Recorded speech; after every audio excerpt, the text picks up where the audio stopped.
मुंबईतल्या डॉक्टर गौरी पालवे आत्महत्या प्रकरणासंदर्भातली अपडेट येते। गौरी यांची आत्महत्या नसून हत्याच आहे असं तिच्या कुटुंबियांनी म्हटलंय। तर या प्रकरणाची चौकशी न करता त्याला आत्महत्या कसं म्हणता असा संतप्त सवालही कुटुंबियांनी विचारलाय।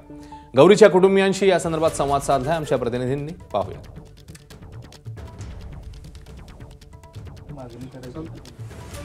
बीडमधील डॉक्टर गौरी पालवे मृत्यू प्रकरणामध्ये त्यांच्या कुटुंबियांनी मुंबई पोलिसांकडे विशेष मागणी केलेली आहे आणि हा पत्रव्यवहार जो आहे तो देखील करण्यात आलेला आहे।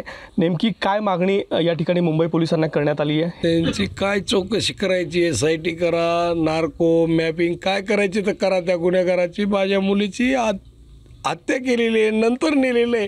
कारण लास्ट जो फोन आला मला त्याच्यात फार विचित्र, ते आधी पॉयझनिंग एवढा घाबरलेला होता तो आरोपी की आधी म्हणतो मामा तुमच्या मुलीला सुसाईड करते पॉयझन, नंतर म्हणतो तब्येत बिघाडी हॉस्पिटलला घेऊन, असं वेगळं वेगळं आलं आहे। त्यामुळं आमची विनंती आहे की ते आम्हाला 3 मुद्दे आमचे महत्त्वाचे आहेत। एक तर राहिलेले आरोपी अटक करा, ते जो पोट पंचनामा केला आहे त्याच्यात आम्ही समाधानी नाहीत। कसं केलं, कुठं खिडकीतून गेले, कोणच्या बत्तीस आम्हाला काही माहीत नाही। मी एका लग्नातच गेले, तिथे मला डायरेक्ट आनंदचा कॉल आला। मी इतकी घाबरले होते, 101 सेकंद अर्ध्या सेकंदात मी कॉल रिसीव्ह केला आणि म्हटलं काय, तिकडून रडलेला आवाज आला। म्हटलं अरे गौरी काय झालंय तुला, तू का रडती, मला सांग ना।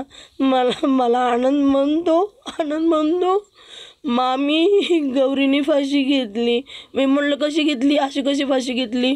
आणि मामी मी इथं आहे। म्हटलं कुठे आहे तुम्ही, मला सांगा। मला म्हणे मी पोद्दारला आहे म्हणे।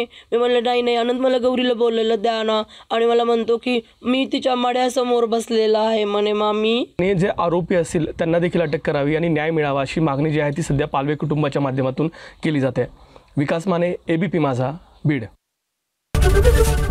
ABP माझा, उघडा डोळे बघा नीट।